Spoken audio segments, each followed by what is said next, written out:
Radio Costa Rica, Radio Costa Rica, en el corazón de una nueva era que llevas en tu mano y con un clic escuchas nuestra radio,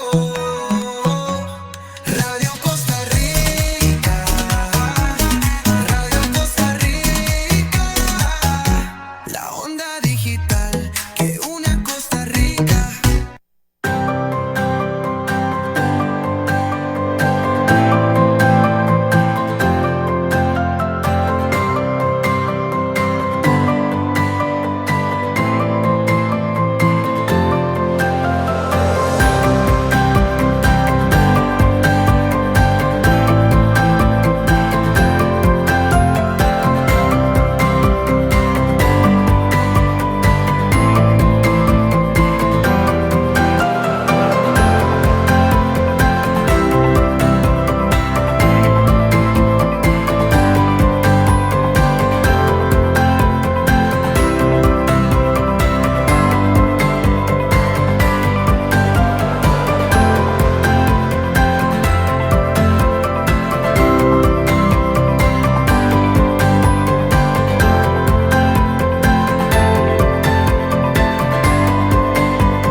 Muy buenos días, qué gusto saludarles nuevamente, como todos los martes.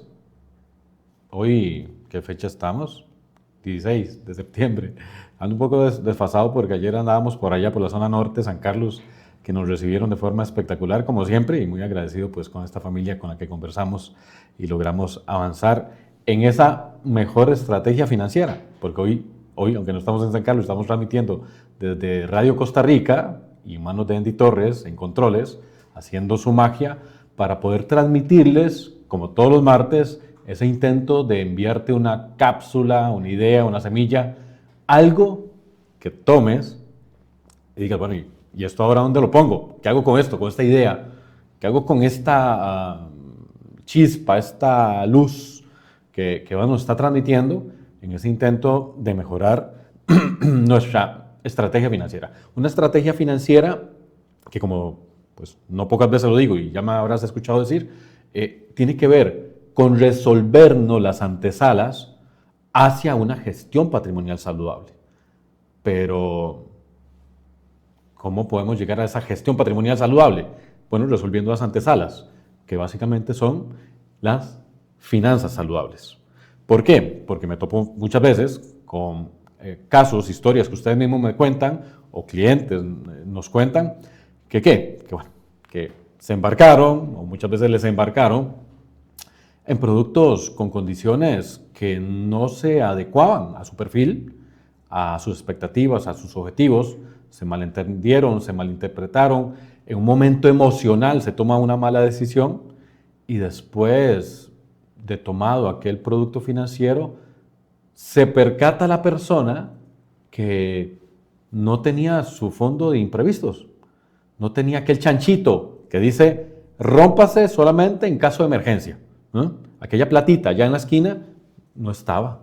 No tenían todavía una estructura dominada de su presupuesto, no tenía un control de su presupuesto, de todo lo que suma y de todo lo que resta en el día a día, el mes al mes, en el año al año, de tus finanzas, sea finanzas particulares, de familia, del emprendimiento, de esa pyme, micropymes, mediana empresa, de ahí para arriba. Entonces, la estrategia financiera se empieza a desboronar. ¿Por qué? Porque nos han atendido las antesalas. No estás logrando unas finanzas saludables, no estás dominando tus finanzas te están dominando y seguramente a veces puede ser por aquel tema de los sesgos cognitivos, ¿te acordás? Esas trampitas que nosotros mismos nos hacemos.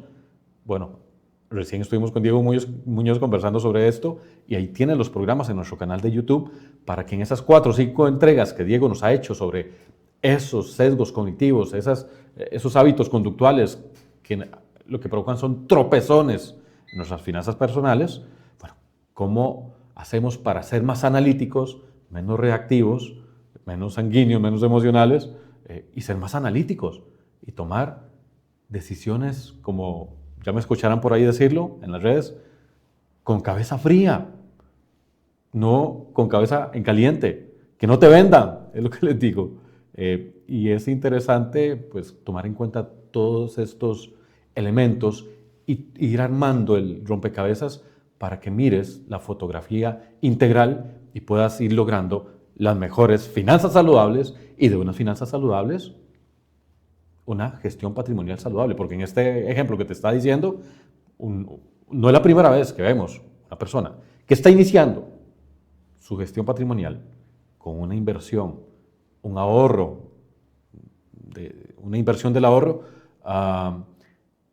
pero sin tener una platita para imprevistos. Entonces, ante un imprevisto, ¿qué hacen?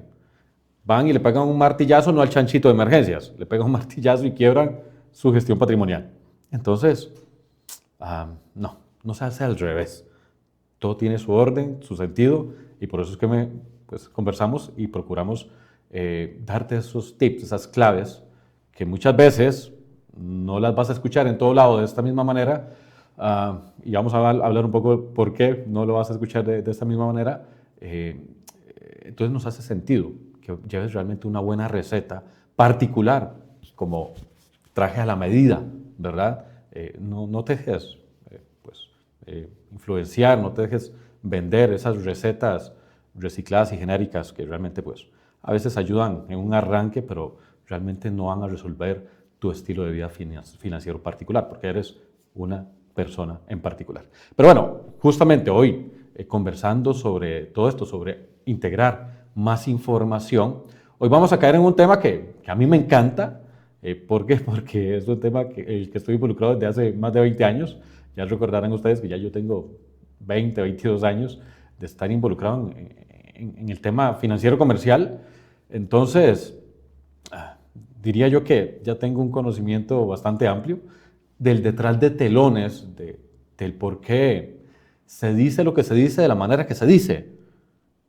Porque es que se venden algunas ideas, algunos productos, algunas entidades de la manera en que se hace.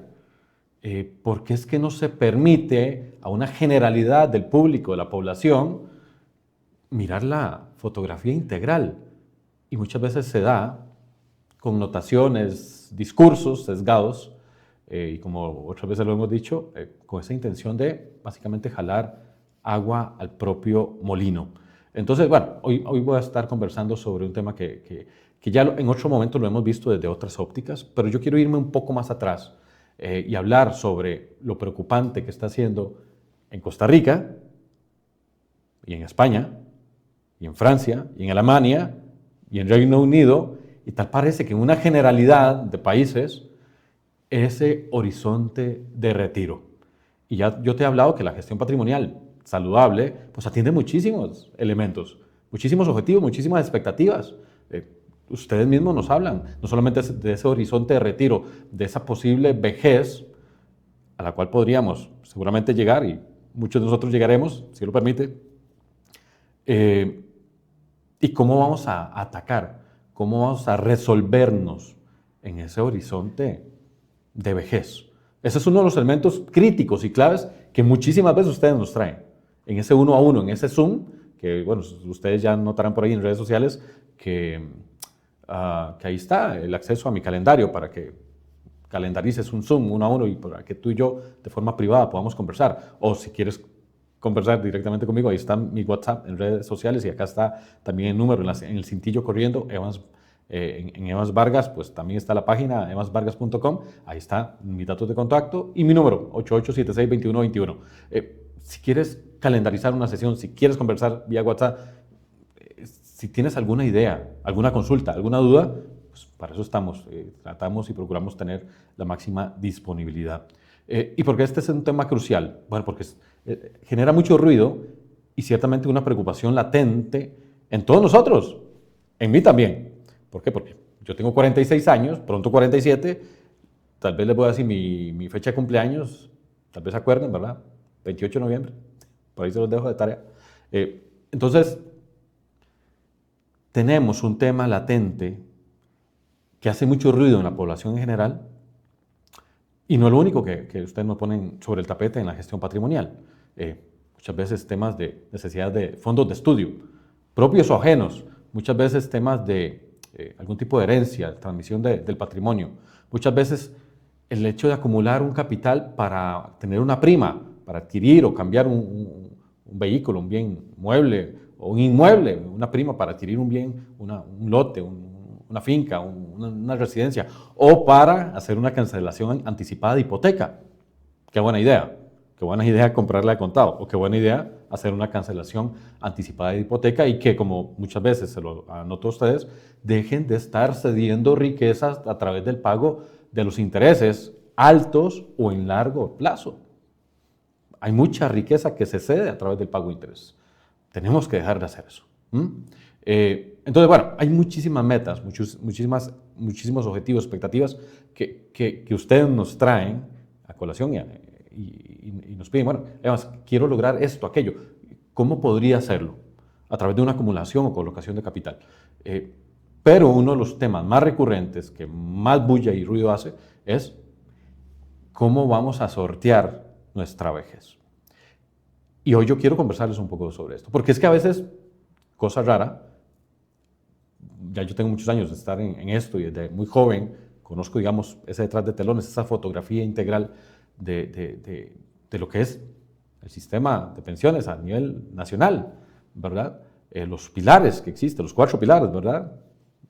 Por ahí los vamos a mencionar. Ya los hemos visto por acá en este programa, en programas anteriores. Por ahí puedes ver mayor detalle al respecto, porque hoy no vamos a entrar en detalle de esto. Hoy lo que vamos a conversar es, bueno, ¿de dónde detonó todo esto?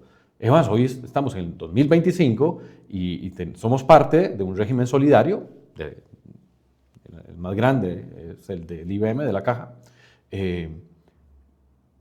Y esto desde, bueno, incluso desde antes de 1900, acá en Costa Rica, no sé si lo sabes, ya desde 1886 por ahí, ya existía un régimen solidario en el sector educativo. Y fue hasta 1940, un poquito más, que digamos, se creó este régimen solidario de la caja, ¿verdad? De invalidez y muerte y demás. Entonces, claro, una gran mayoría dirá, sí, claro, acá se creó en 1940 y tanto. Antes de eso, del 1900, había otro régimen solidario. Oh, ok. Pero, ¿será que creemos o no entendemos o no conocemos de dónde surge este trasfondo? O sea, porque aquí Costa Rica se adopta este modelo. ¿De dónde viene? ¿Y por qué viene? ¿Y cuál es ese origen y esas sinergias que se crearon a través de los países para que aquí en Costa Rica también se implementara un modelo solidario de pensiones? Y muchas veces no se conoce el detrás de telones. Y es importante esto, claro que es importante. ¿Por qué? Porque cuando siempre estamos debatiendo sobre la importancia del complemento de los regímenes como un todo y apuntamos hacia la capitalización individual, no es por un decir, es porque vas a entender en ese contexto histórico que la capitalización individual siempre estuvo, durante una época dejó de estar y últimamente viene tomando protagonismo la capitalización individual. ¿Pero por qué, Evans? Estuvo, dejó de estar y ahora viene tomando tanta importancia la capitalización individual. Bueno, y vamos a ver un poco sobre todo esto, que es un tema como un poco histórico, de fondo histórico, pero es que es sustancial, que entendamos, bueno, cómo se resolvían antes de 1943, antes de 1886 o antes de la época del origen de la detonación principal histórica sobre todo este tema de regímenes colectivos, regímenes solidarios, regímenes de reparto, que se originó, diríamos, pues en mucho, o en casi que todo, en Alemania. No sé si lo sabías.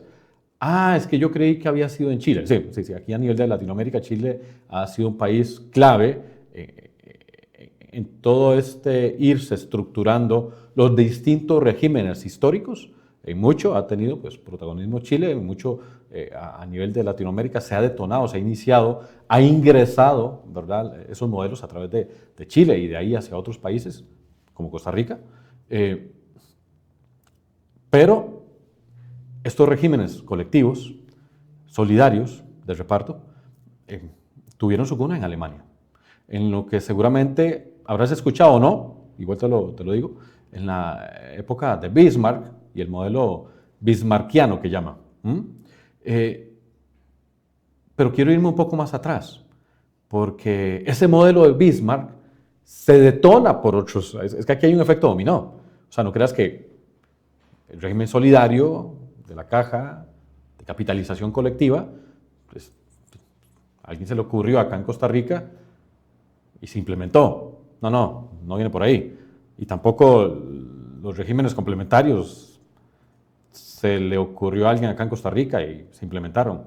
Y tampoco los más recientes y discutidos fondos generacionales, ¿verdad?, que ha habido todo un dime y direte, tampoco es un modelo de creación costarricense. Pero bueno, más allá de eso, el tema es que en aquella época el gremio político, Bismarck y los suyos, pues vieron una oportunidad política, ojo acá, porque fue una oportunidad política de resolver y resolverse ellos pues, en su modelo de poder. ¿Okay? Entonces, ¿qué sucedía en aquellos momentos? Antes, incluso en la Alemania, antes de que existiera este régimen colectivo, este régimen solidario de reparto de pensiones, ¿qué sucedía? ¿Qué era lo normal de aquellas épocas? Bueno, poco antes, décadas antes, existían cajas comunes o cajas mutuales. Dicho muy en tico, bueno, un gremio de personas hacían el puesto y hacían una buchaca de dinero para atenderse en algunos asuntos. Algunos asuntos de enfermedad, de vejez, de invalidez, de desempleo, había una buchaca común, una buchaca mutual, una caja, donde todos hacían el puesto y se generaba algún tipo de coberturas ante ese tipo de situaciones, ante ese tipo de previsión de asuntos por atender, o sea, temas nuevamente, de desempleo, de enfermedad y demás. Había gremios o grupos de personas que simplemente se generaba un colectivo y hacían una buchaca común, hacían el puesto, ¿verdad? Como diríamos acá en Costa Rica. Bueno, pero claro, diríamos que en aquel momento, en aquel siglo XIX, todo esto era muy incipiente, no regulado, no tan calculado, no habían estudios actuariales ni mucho menos, era como mucho a mano alzada, mucho a lo que saliera, mucho ahí vamos dándole forma a esto en el camino. Y claro, no funcionaba ni mucho menos pues, de forma perfecta. Habían coberturas donde no se podía cubrir porque ya la cobija no daba, porque nadie había hecho tal vez los números de buena forma y ya pues, se había quedado corto aquella buchaca. Entonces era algo muy incipiente, algo muy simple, simplemente era un colectivo de personas, sea por gremio laboral o por gremio empresarial o simplemente un colectivo de personas que se ponían de acuerdo y decían, mira, o sea, nosotros 20, 100, 1000, qué sé yo, hagamos esta buchaca, porque hay necesidades que de pronto yo solito me veo un poco manos arriba. Pero si tú me ayudas y yo te ayudo, ok, pero aún así era un modelo, nótese acá, que era un modelo de cuenta individual, de capitalización individual, donde aquellas buchacas no solamente se captaban dinero, sino que se gestionaban, se invertían de alguna manera en seguros, en algunos bonos, digamos a nivel de mercados de capitales todo era muy incipiente, entonces aún así se procuraba rentabilizar aquellas buchacas de dinero. Y eso, digamos, esa previa, esa época primitiva, diríamos, ante un régimen colectivo de pensiones solidario, ya a partir de Bismarck, más formal. Pero aquella previa, más primitiva, era mucho de eso. Esos puestos, esas buchacas, y hagámoslo entre nosotros nos ponemos de acuerdo, entre nosotros nos vamos resolviendo, ¿verdad? Pero siempre con aquel tono de cuenta individual. Evans puso tanto, aquí hay tanto de Evans. Y bueno, según lo que pues, hemos hecho números y entendemos y hemos acordado entre nosotros, los de la buchaca, Evans, estás desempleado, te podríamos echar un empujoncito de esto, de tanto. Entonces, había como una política interna de aquellos de la buchaca donde se trataba de coordinar y ecualizar todos aquellos elementos. Un poco primitivo, diríamos, ¿verdad? Antes de una formalidad. Pero, ¿por qué se generó? Nos vamos un poco más atrás. ¿Por qué se generó aquella necesidad de hacer un colectivo, de conformar un capital, un puesto, una buchaca entre todos, de forma solidaria, pero en cuenta individual? Y que entre todos uniéramos fuerzas y esfuerzos, capital y capitalizar para entre todos maximizar.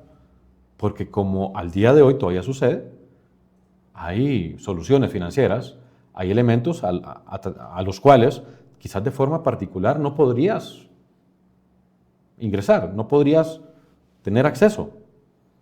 Pero si participas, seguramente ya lo conoces, seguramente ya lo has hecho, si participas de un modelo de gestión pasiva, como lo puede ser un fondo de SAFI, un fondo de inversión, seguramente estás teniendo acceso de manera particular a algún activo, algún subyacente de fondo a través de un colectivo, pero con cuenta de capitalización individual. ¿Ok? Y en las previas, antes de que se formara aquella idea de hacer esas buchacas mutuas, ¿qué era lo que había? Había lo que nosotros podríamos decir era un seguro natural. Un seguro natural, ¿eh? ¿Cómo es eso? Esa no me la sé. Bueno, muy sencillo. Lo mismo que yo y vos hemos conocido acá de nuestros abuelos y bisabuelos.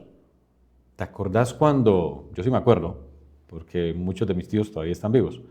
Me acuerdo lo sorprendido que yo estaba porque yo vengo de una familia donde papi y mami tuvieron 3 hijos, yo y 2 hijas más. 3 éramos en casa. Cuando yo chiquitillo escuchaba que mi abuelo Polo, mi abuelo Antonio, tuvieron más de 10, más de 15, entre 15 y 20 hijos, uno, chiquitillo, uno decía, wow, eso es mucha gente, son muchos hijos, eso ya es mucha prole. Y era muy normalizado el hecho de que nuestros abuelos y bisabuelos tuvieran una cantidad de hijos que para hoy diríamos una cantidad de hijos sensible. Bueno, al punto que muchas amistades, muchas personas cercanas a nosotros, cuando se dan cuenta que yo tuve 3 hijos, se rasgan las vestiduras y dicen, ¿cómo 3 hijos? ¿Qué es ese montón de hijos? Una locura.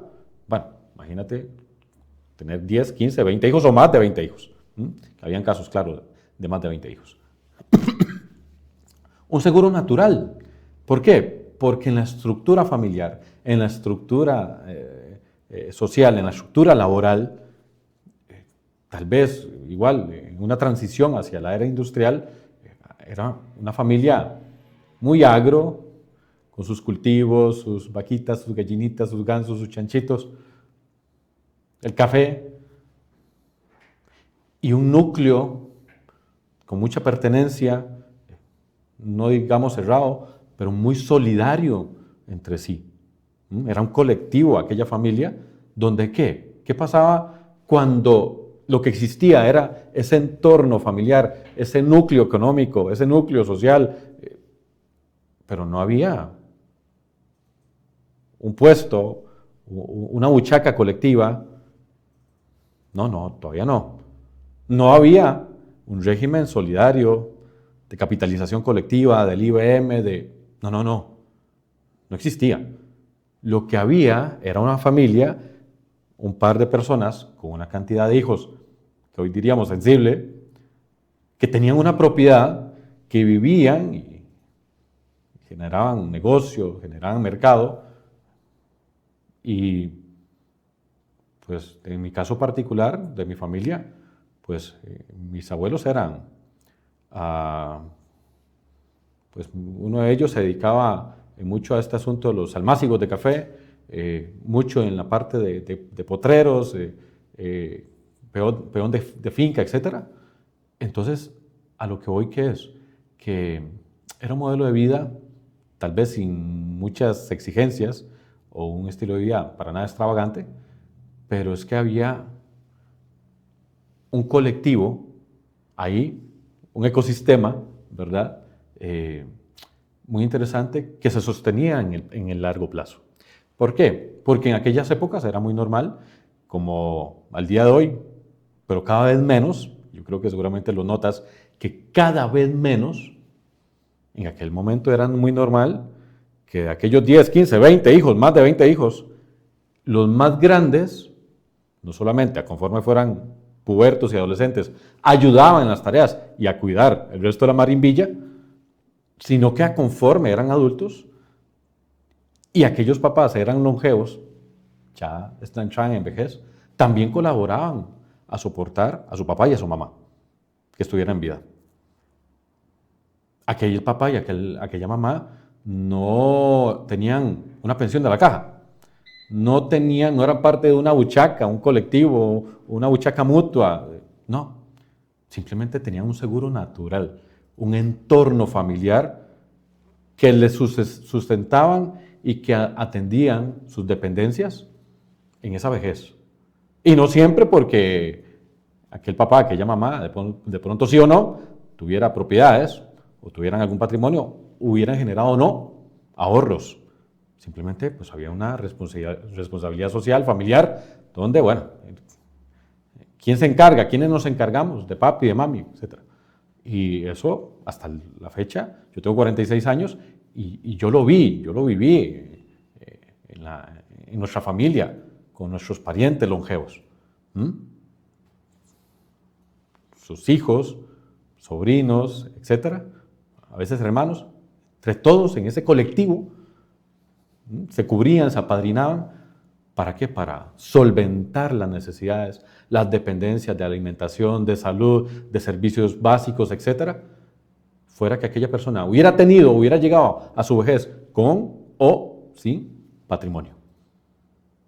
Pero aquel seguro natural mutó y ya no es tal cual. Y en esa mutación, ¿verdad?, de ese colectivo natural de familia, sea por la transición a la era industrial, que podríamos decir que bueno, ya la familia no era la misma familia. No solo estamos hablando de que ya no habían ni 10, ni 15, ni 20 hijos o más, que las familias se fueron haciendo más pequeñitas. No solamente era eso, era el hecho de que tal vez algunos de sus hijos ya no iban a estar en el potrero, en el cafetal, en la finquita, en la propiedad de los papás, sino que había migrado hacia las zonas industriales, incipientes, a buscar salario, a hacer vida, a hacer negocio. Y aquel estilo de vida de seguro natural, aquel estilo de vida colectivo de las familias, en muchos se fue desgranando como la mazorca. Entonces, claro, ahí se empezaron a generar incertidumbres, porque familiarmente y socialmente ya no había tanto sentido de responsabilidad o pertenencia, de decir, bueno, es que yo he estado toda mi vida acá, hemos estado acá, ¿verdad? Esta tribu. Y bueno, ya los viejitos están mayores, vamos a hacernos cargo. No, porque tal vez los últimos 20 años ya yo no estuve ahí. Ya yo había migrado, ya yo había hecho vida, ya yo me había desvinculado un poco y ya yo había hecho vida, tenía trabajo, salario, etc. Ya en una era que ya no era tan agro, sino más bien industrializada, y aquel modelo se fue desgranando. Claro, a la hora de que se generan incertidumbres a nivel de familias, a nivel del entorno social, entonces empieza a haber la necesidad de decir, bueno, ya de pronto no con mi familia, entre nosotros que estamos trabajando en esta empresa, nosotros que nos conocimos en este lugar donde vivimos, nosotros, en este nuevo colectivo, que no, de pronto no es familia, ya llegamos a un puesto, una buchaca, un colectivo, un dinero, un capital mutual para cubrirnos entre nosotros. Y ahí empezó esa evolución, esa mutación de aquel estilo de vida, de aquel seguro natural, de aquella tribu, aquella familia muy numerosa.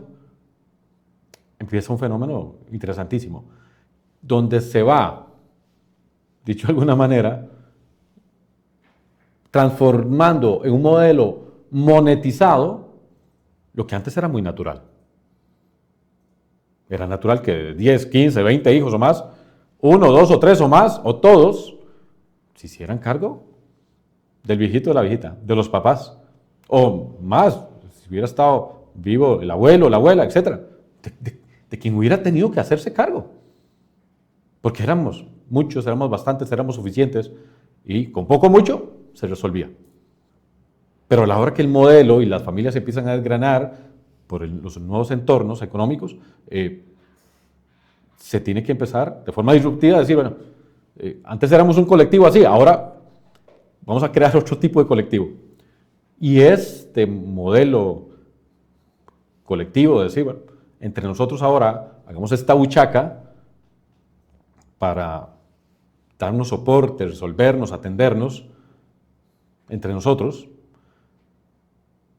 se generó un caldo de cultivo interesantísimo para que en algún momento un sector político liderado por Bismarck en la Alemania dijo, bueno, aquí hay una oportunidad política.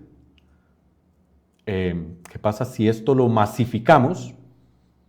¿Qué pasa si esto lo hacemos este colectivo masificado, total, absoluto, obligatorio y con condiciones predefinidas? Entonces fue cuando empieza a aterrizar aquella idea de ¿qué? De un régimen colectivo solidario de jubilación, de pensiones. en la visión, en la mente de este político Bismarck de la Alemania del siglo XIX, 1890, ya te confirmo el dato porque por acá lo tengo, 1880, imagínate, 1880, en aquel momento, y fue en 1889 donde tal parece que salió, ya dio a luz, ¿verdad?, el modelo como tal, un modelo que seguramente te va a sonar mucho. ¿Por qué? Porque cuando yo te digo que era un modelo tripartito, solidario, obligatorio, para la invalidez, la vejez, para la muerte, ¿te suena familiar? Pero me estás hablando, Evans, del régimen del IBM, la caja, o el modelo alemán creado en 1880 por Bismarck y su gremio político. Bueno, verás que es como muy calcado, ¿verdad? Que se ha transmitido a través de décadas y generaciones y de países ese modelo de pensiones. ¿Ok? Ahora bien, hay algunos elementos que me gustaría, digamos, compartirte. Y bueno, y por acá, no sé si conoces a este señor, pero bueno, él es Bismarck, ¿ok? Por aquello que lo... Y me gustaría dejarte, no sé si ya te piqué un poquito la curiosidad, porque me gustaría pensar que te piqué un poquito la curiosidad y que vas a ir y escarbar un poco más sobre este personaje, sobre su entorno político, sobre el entorno social de aquella Alemania, sobre esta evolución de los modelos de pensión que hasta el día de hoy existen y de todo lo que quieras curiosear e investigar y analizar y comprender, interiorizar del por qué al día de hoy, se está dando lo que se está dando en el régimen de pensiones de la Caja, en el IBM. ¿Y es exclusivo de Costa Rica?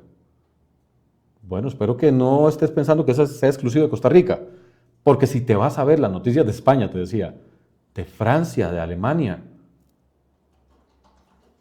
donde los gobiernos como tal están diciendo que van a tener que hacer un ajuste de tuercas fuerte, porque ese estado del bienestar que engloba la seguridad social, pues ya parece un motor que está muy exigido y ya no da más.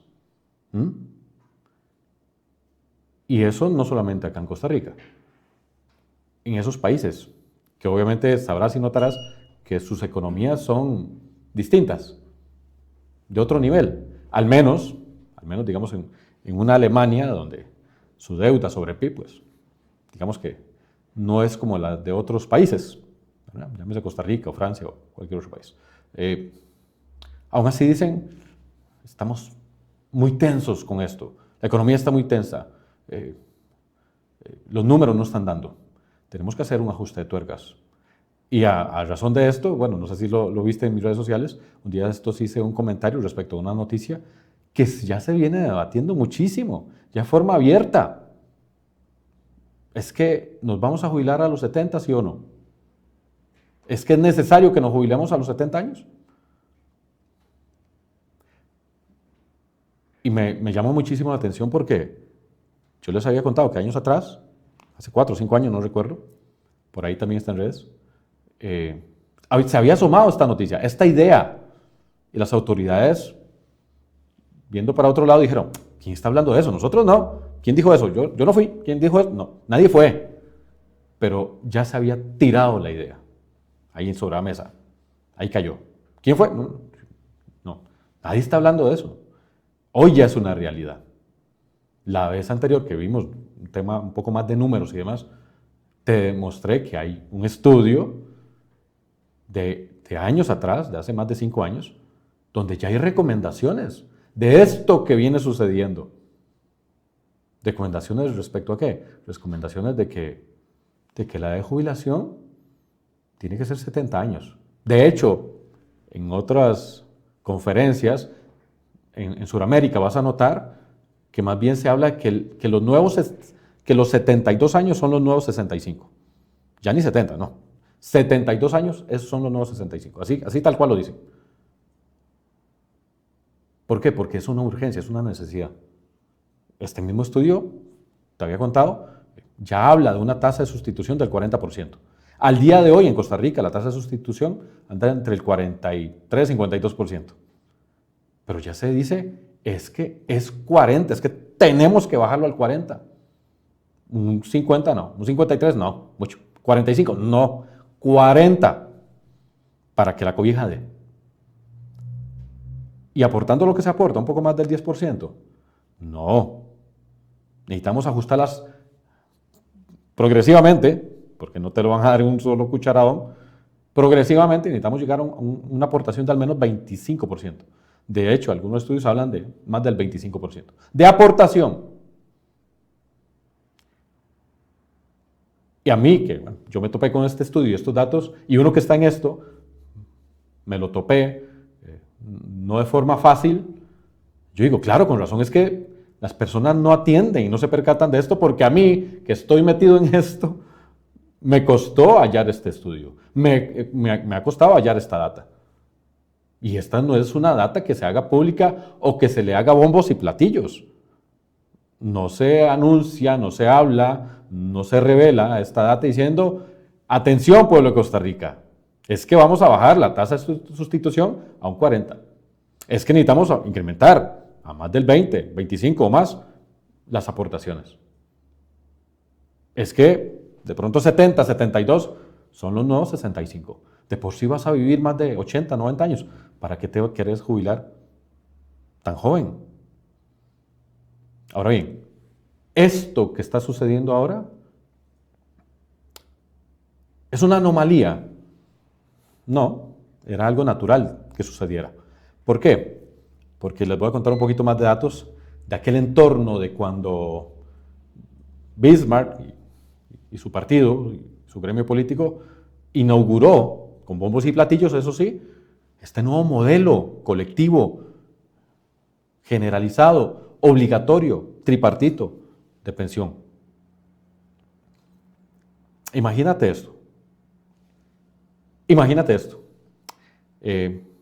Parte de las condiciones que se plantearon en aquel régimen de jubilaciones, de aquel momento, era que la edad de jubilación, te va a sonar, la edad de jubilación, arrancando el régimen bismarckiano en aquel momento, 1880, un poco más, era de 70 años.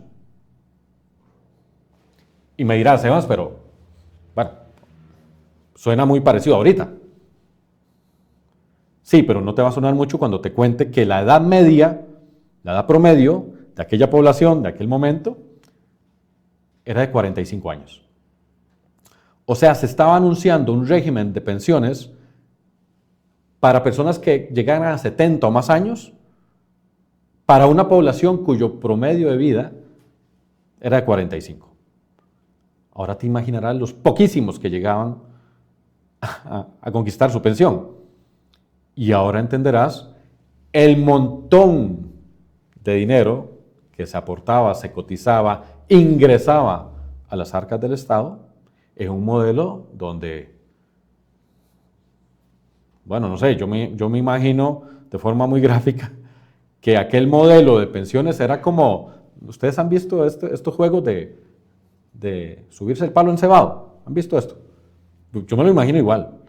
Todo el mundo queriendo treparse y llegar arriba al palo encebado, y uno que otro lo lograba. Una edad de pensión de 70 años cuando tu promedio de vida, el promedio de vida de la población de donde eras parte era de 45. Bueno, al tiempito pues se ajustó a 65 años. ¿Te suena? 65 años. ¿No?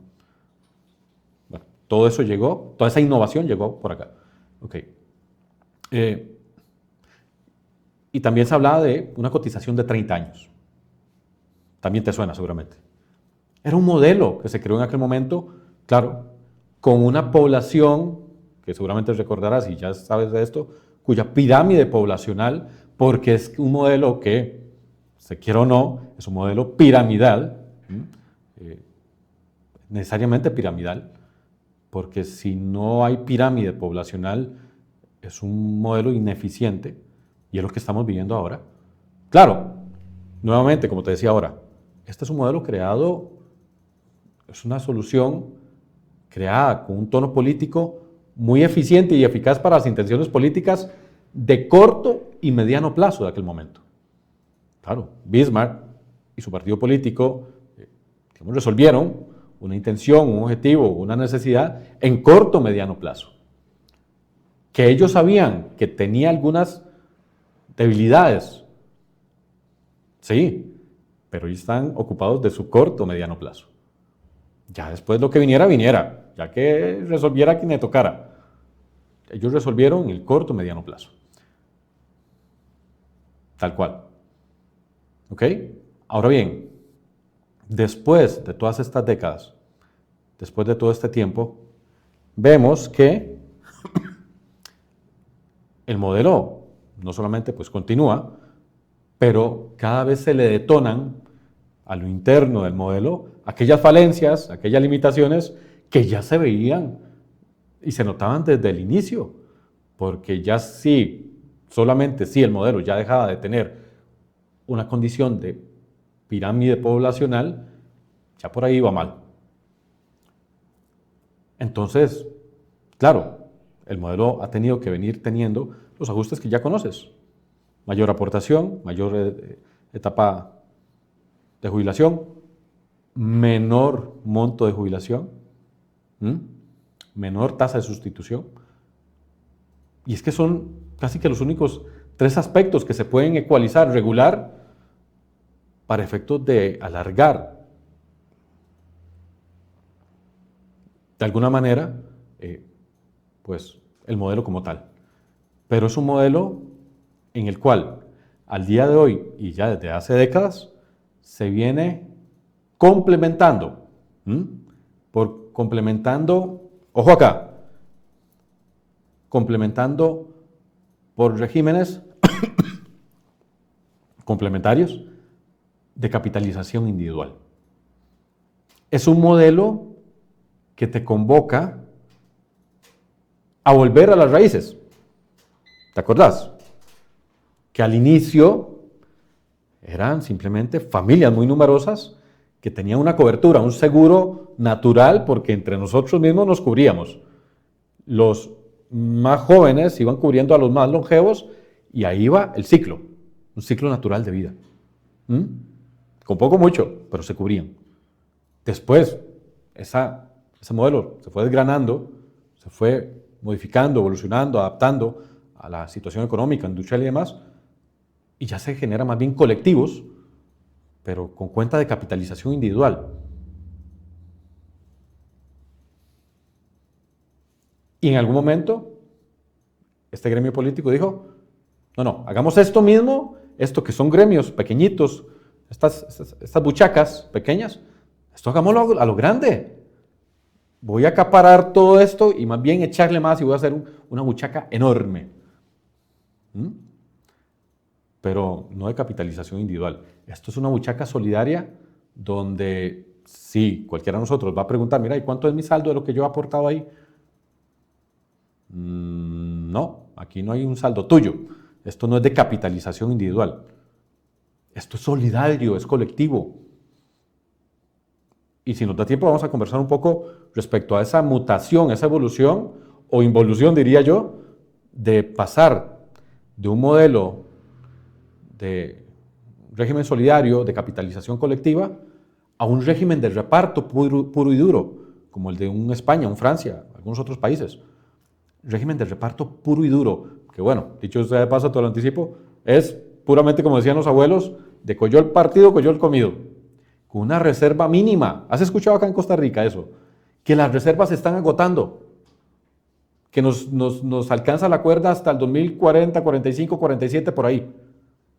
Y después, la gente muchas veces mal piensa que después que nos quedamos sin pensión.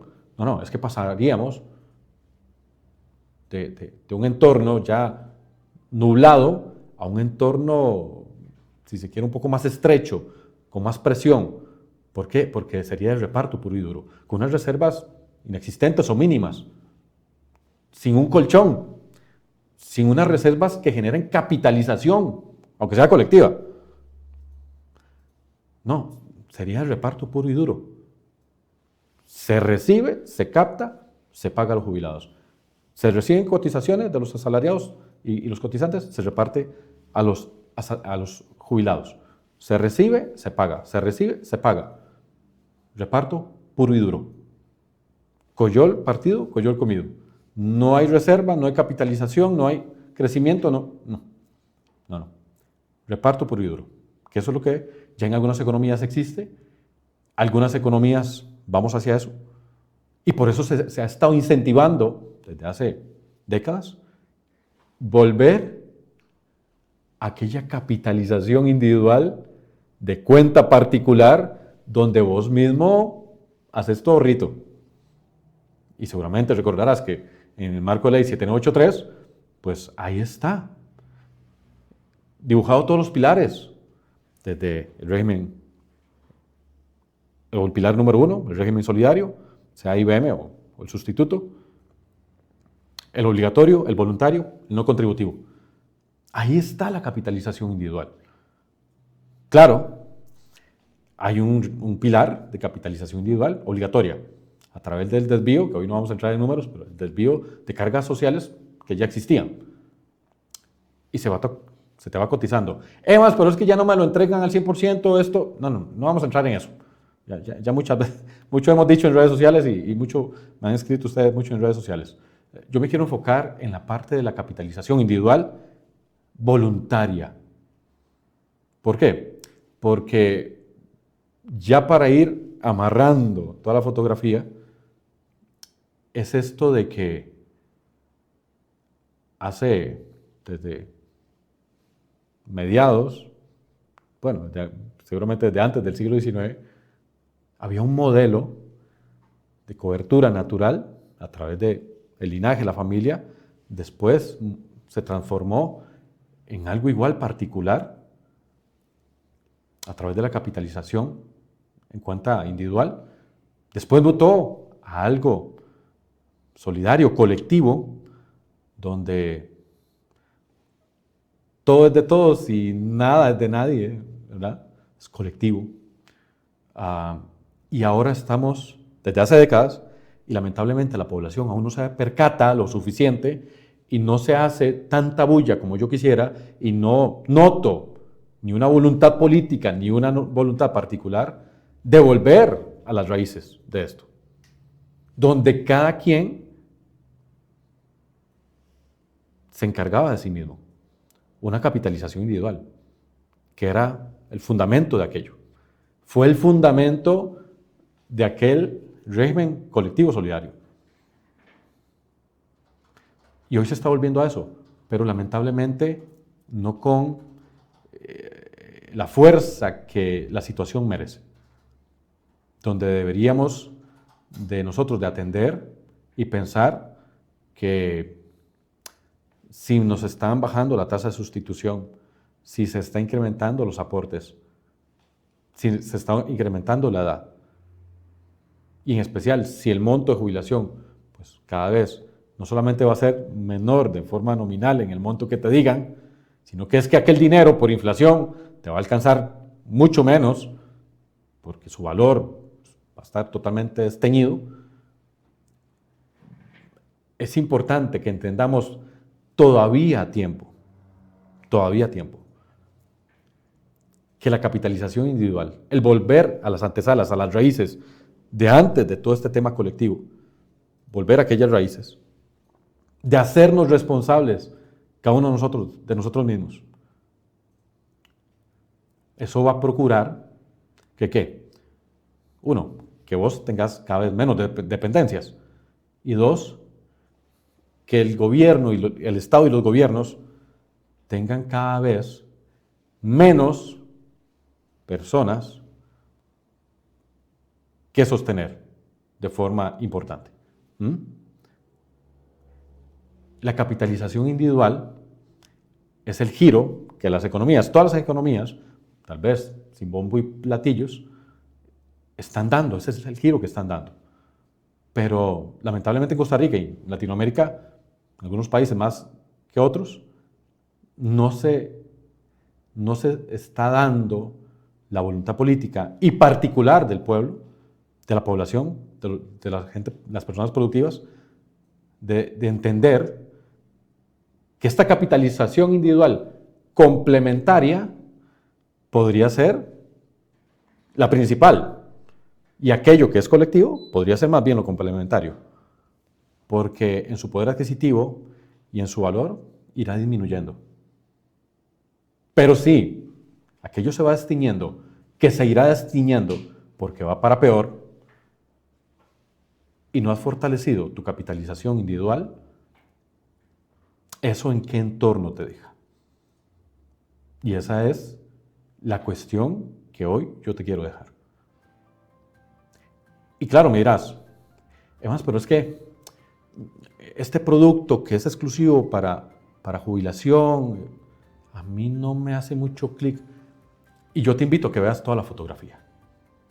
¿Por qué? Porque si alguien te habla solamente de renta fija o de renta variable, solamente de interés simple o de interés compuesto, solamente de mercado local o internacional, si no te está mostrando toda la fotografía, es porque quizás, ten malicia, quizás es porque esté jalando agua para su molino